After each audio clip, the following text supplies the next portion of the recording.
katika utekelezaji huu wa bima ya afya kwa wote.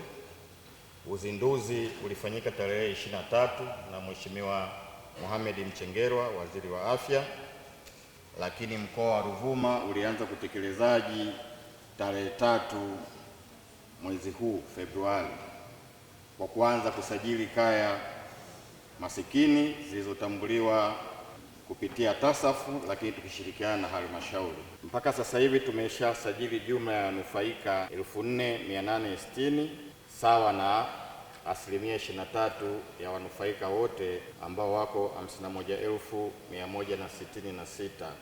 Lakini katika hili tunapata baadhi ya changamoto, ikiwemo wananchi wengi hawakupata taarifa aidha kutoka kwa watendaji wa vijiji au mtaa husika, au walipata kwa kuchelewa.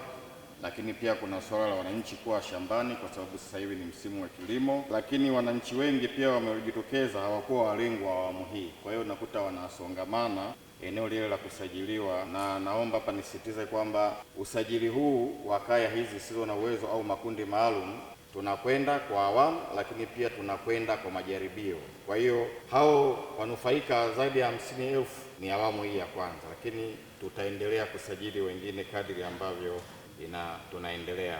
Lakini Mheshimiwa Mwenyekiti, kuna vitu vingine ambavyo tumeendelea kuvitekeleza ya kuhakikisha kwamba bima ya afya kwa wote inakwenda kwa usahihi. Tunataraji mifumo isomane, hasa katika vituo vyetu vya kutolea huduma za afya. Mifumo ya ukusanyaji wa malipo, tutakuwa tunatumia control number kwa ajili ya malipo.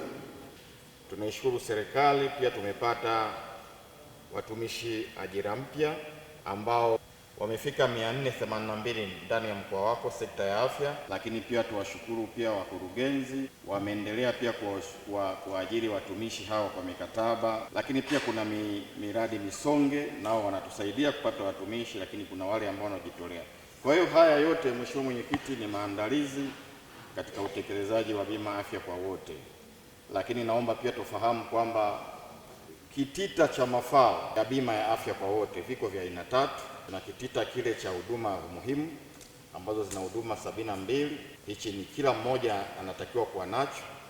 Lakini tuna kitita kile cha ziada ambacho kitakuwa na idadi ya huduma zile ambazo mtu husika atakuwa anapenda kujiunga nacho. Lakini kuna kitita kile cha huduma ya afya ya jamii ambacho hichi sasa ndio kinakuja kuchukua wale walengwa ambao walikuwa wanahudumiwa na ule mfuko wa CHF.